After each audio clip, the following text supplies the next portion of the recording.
अस्सलाम वालेकुम। कैसे हैं आप सब? खैरियत से हैं? उम्मीद है कि आप जहाँ कहीं पे भी हैं खैर व आफियत के साथ होंगे। अल्लाह ताला आप सबको खुश रखे, अपने हिफ्ज़ अमान में रखें। जैसा कि आप सबको मालूम है कि गिलगित बल्तिस्तान में एक नाहल टोले की और एक बीमार टोले की हुकूमत थी जो अपने इख्तिताम को पहुँची। कुफर टूटा खुदा खुदा करके। उनके पूरे 5 साल कारकर्दगी तो कुछ है नहीं जिसका बयान कर सकें। अलबत्ता एक हमारे बड़क लोन साहब जो अक्सर औकात फरमा रहे होते हैं कि डिस्ट्रिक्ट अस्तूर के अंदर तामीर व तरक्की के इतने प्रोजेक्ट लगे हैं जो कि 75 साल गिलगित बल्तिस्तान की तारीख में कभी नहीं लगे।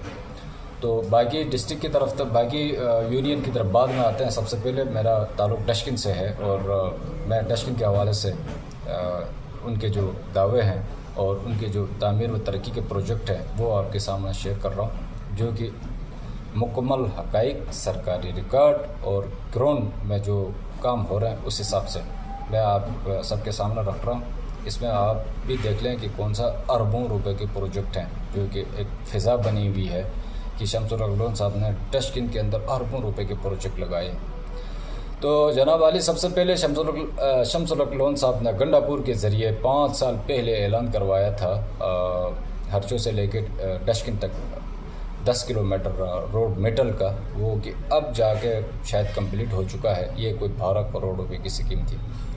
दूसरी स्कीम जनाब वाली शम्सुल हक लोन साहब की 10 बेड हॉस्पिटल है डशकिन के लिए, ये कोई 9 करोड़ रुपए की स्कीम है। तीसरी स्कीम जनाब वाली गर्ल इंटर कॉलेज है, ये कि तकरीबन कोई 3 करोड़ रुपए की स्कीम है।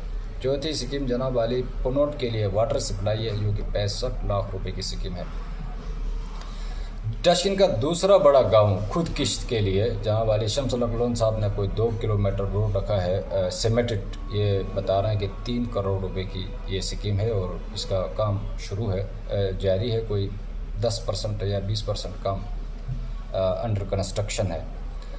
जनाब वाली गर्ल मिडिल स्कूल कोई रखा हुआ है, उसकी 1 करोड़ 20 लाख रुपए की लागत है और वाटर सप्लाई है, ये 90 लाख रुपए की है। और वोकेशनल कोई स्कूल बन रहा है, ये कि 45 लाख रुपए की है। ये कुल मिला के जनाब वाली शम्सुल हक लोन साहब के 5 साल दौर में डशकिन का दूसरा बड़ा गाँव खुद किश्त में 5 करोड़ 45 लाख रुपए की स्कीम है। डशकिन एरिया के अंदर जो मलिका गाँव हैं, जो छोटी छोटी जो बस्तियां हैं, उसमें शाही बस्ती के ऊपर एक प्राइमरी स्कूल बन रहा है, जो कि 65 लाख या 70 लाख रुपए की स्कीम है। और एक वाटर सप्लाई उसके साथ एक वाटर सप्लाई है शाही बस्ती में, ये कुल मिला के कोई 1.5 करोड़ रुपए की स्कीम है। और डशकिन का तीसरा सबसे बड़ा गांव जनाब मिश्किन है। मिश्किन के अंदर शम्सुल हक लोन साहब की एक जो स्कीम रखी है, उसमें मिडिल स्कूल है, पहले प्राइमरी था, उसको अपग्रेड करके मिडिल बनाया, जो 1.5 करोड़ रुपए का स्कूल है। और वाटर सप्लाई साथ चल रही है, 15% उसका काम हो चुका है, ये कोई 70 लाख रुपए की वाटर सप्लाई है। यूँ पूरे डशकिन के अंदर तमाम बस्तियां, तमाम गाँव मिला के जनाब वाले शम्सुल हक लोन साहब के पूरे 5 साल में, वो सरकारी हों, वो NGOs के ज़रिए हों या किसी भी खाते से हों, पूरे 5 साल में जो 1500-1600 वोट दिए थे, उसके बदले में कबाइल डशकिन के हिस्से में कोई 30 से 32 करोड़ रुपए के 32 करोड़ रुपए की स्कीमें जो लगी हैं। ये अरबों रुपए में नहीं है, या इवन की करोड़ों से भी ऊपर की नहीं है। 32 करोड़ रुपए एग्जैक्ट फिक्र है, 32 से 33 हो सकता है। ये टोटल डशकिन की तामीर व तरक्की है 5 साल। हम अक्सर 5 साल में लिखते रहे हैं शम्सुल हक लोन साहब की कारकर्दगी के हवाले से, तो डशकिन से भी और उसके अलावा दिगर जो गाँव के लोग हैं वो अक्सर ज़्यादातर हमारे पोस्टों में कमेंट्स में लिखते हैं कि आप डशकिन वालों को तो शम्सुल हक लोन साहब के ऊपर तनकीद का बनता नहीं है, वहाँ अरबों रुपए के प्रोजेक्ट लगे। तो ये लोगों का कसूर नहीं है, लोन साहब की वो जो भड़कें थी उनका कसूर है, क्योंकि वो जैसा लॉस परशिंग में जाते हैं तो कहते हैं कि डशकिन के अंदर मैंने अरबों रुपए के प्रोजेक्ट दिए हैं। अगर वो पिछले साल 1500 वोट दिए हैं तो इस साल तो 1600 प्लस वोट हैं और मेरा होम स्टेशन है।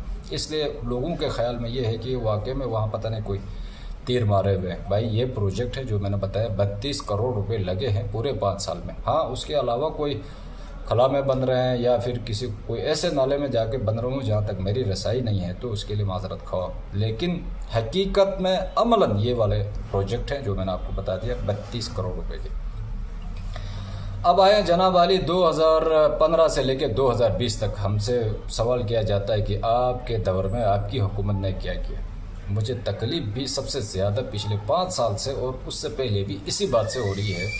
अल्हम्दुलिल्लाह मेरा कायद जनाब हाफिज़ रहमान साहब का जो तामीर व तरक्की का विजन है उसके मुताबिक ना कोई लालच, ना कोई वोट सपोर्ट की कोई गरज, ना कोई वफूद जाके खचल खुआरी, बावजूद उसके कबाइल डस्टिन को घर में बिठा के बगैर किसी मेहनत के 44 करोड़ रुपए का प्रोजेक्ट दिए ओवरऑल डस्टिन के अंदर, वो ETI के ज़रिए हों, वो ज़ाती उनका फ़ंड हो।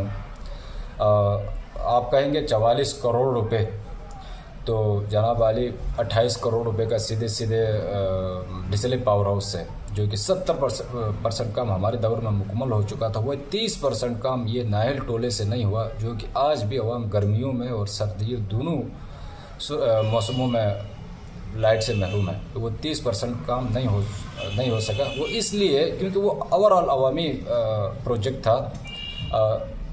उसके ऊपर अगर ये फ़ंड लगाते तो वो जो ज़ाती जिनको कुछ नवाजने थे वो रह जाते। इस वजह से उन्होंने उस प्रोजेक्ट को पीछे डाल दिया। वो 30% है।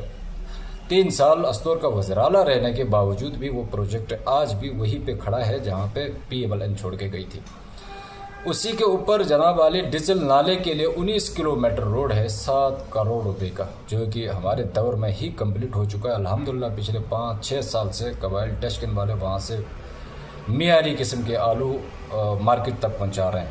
ये मेरा कायद जनाब गिलगित बल्तिस्तान हाफिज़ रहमान साहब का खुशहाल किसान की जो पॉलिसी थी वो उसकी मरहून मेहनत है। 32 करोड़ रुपए तो ये सिर्फ उस एक जगह में लगा चुके हैं हमारे दौर में। अब आए हैं जनाब वाली हरचों से लेके जहाँ पे मिडल करवाया है शमसुल हक लोन साहब ने, ये 10-12 किलोमीटर रोड, ये ETI के ज़रिए 3 करोड़ रुपए का हमारी कमेटी ने बनाया और 1.25 करोड़ रुपए का सेम साहब का फ़ंड था, जो कि आबादी का कोई भी स्कीम हो वो NGOs वगैरह ये है कि कंपनसेट नहीं करते हैं। वो मेरे कायद जनाब हाफिज़ रहमान साहब ने अपना सेम फंड से उसको वो स्कीम रखी। वो कोई 1.5 करोड़ रुपए की वो स्कीम थी, 1 करोड़ 35 लाख रुपए की।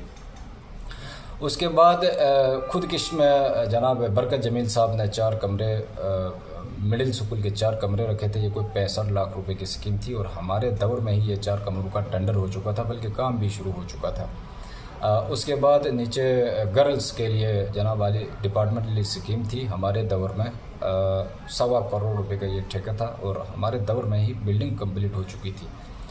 जनाब वाली मुश्किन के लिए लिंक रोड 6 किलोमीटर जो रोड था वो बजरिया ETI बना, ये 2 करोड़ 65 लाख रुपए की स्कीम थी।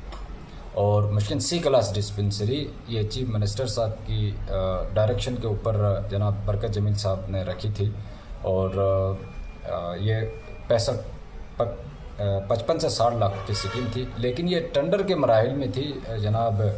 ये जो शमसुल हक लोन साहब या दिगर ने इसको हटा के 2 साल बाद 2022-23 में लाके अपने ADP में वही लागत के साथ शो की और उसी जगह टेंडर करवाया जहाँ पे हमने मेंशन की थी। तो ये आप टोटल करें, फिगर के साथ आप स्कीम चेक करें। उनके शमसुल हक लोन साहब की जो हलके के अंदर मौजूद है वो टीम और जो हवलदारों का टोला है वो भी, और जो दूसरे हल्का 1 में बैठ के जो हमदर्द हैं जो लॉस परेशिंग में या आगे पीछे या हेडक्वार्टर में या इवन उन्हीं की टीम में से कोई आदमी मुझे चैलेंज करें कि ये इनसे ज़्यादा, ये 32 से 33 करोड़ से ज़्यादा कोई स्कीम डस्टिन के अंदर अगर शमसुल हक लोन साहब की मौजूद हो जो हमने बताने में खयानत की है, तो बंदा अगला वोट भी आपको देने के लिए तैयार है। ये ऑन रिकॉर्ड है। मेरी पार्टी से भी गुजारिश है, अगर शमसुल हक लोन साहब ने अरबों रुपए के प्रोजेक्ट मेरे गाँव में दी है तो यकीनन मेरा भी वोट उसी का बनता है। तो ये वही वाली बात है दुकान पकौड़ों की और बातें करोड़ों की। तो लिहाजा ये 32 करोड़ रुपए लगे हैं और हमने अपने दौर का भी बता दिए कि 5 साल में हमारे दौर में 44 करोड़ रुपए की स्कीमें आई। तो मैं कैसे तस्लीम कर सकता हूँ कि शमसुल हक लोन साहब की कारकर्दगी हमसे बेहतर रही। तो लिहाजा वीडियो रिकॉर्ड करने का मकसद सिर्फ ये है, अब आगे नए इलेक्शन आ रहे हैं तो कबाइल डस्टिन वाले जो आप लोग कर सकते थे वो हो गया, जो होना था वो भी हो गया। पिछले साल आप लोगों ने उनको वोट दे दिए, पहली दफ़ा इत्तेफाक में बाहर आके किसी को वोट दिए जीतने वाले को।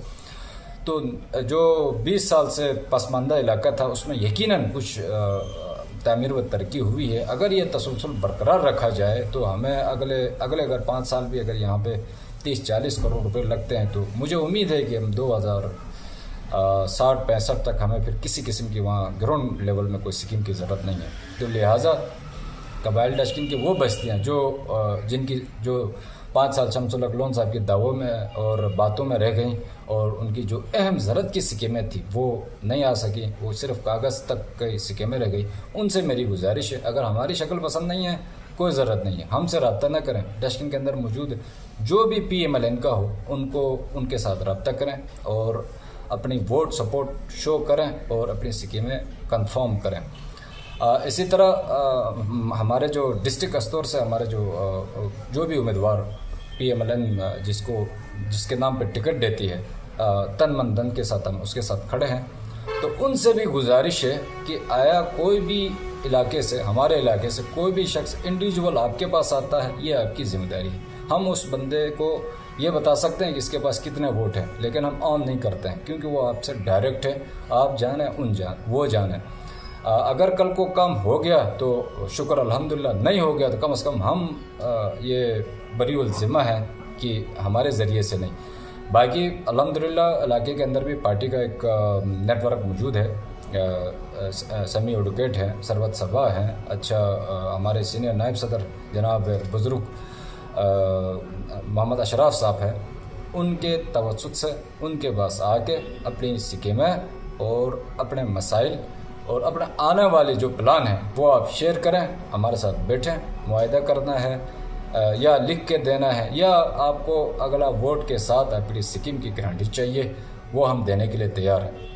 तो लिहाजा ये माजरत के साथ वीडियो थोड़ी सी लंबी हो गई। तो ये कुछ हक़ाइक़ थे, ये बार बार लिखत पढ़त करके मैं पिछले 5 साल से थक चुका हूँ, इसलिए ये मैंने कोशिश की कि वीडियो के अंदर तमाम जो डशकिन के मसाइल हैं वो और शमसुल हक लोन साहब की जो दावों की जो एक पूरी लिस्ट थी उसको हक़ाइक़ के साथ बता दूँ, ताकि लॉस परेशान के लोगों को भी पता चले कि शमसुल हक लोन साहब की डशकिन के अंदर हकीकत क्या है। और इसी तरह दूसरे गिरकुट से, हेडक्वार्टर से, जो बोंजी से आगे पीछे, वो तो उनकी तरफ हम आएंगे। अभी आगे इलेक्शन है तो हम भी वक्तन फ़वक्तन दूसरी यूनियन के हवाले से भी आपको आगाह करते रहेंगे। तो फर्स्ट टाइम वीडियो है, बहरहाल कमी कोताही में माजरत, बहुत शुक्रिया।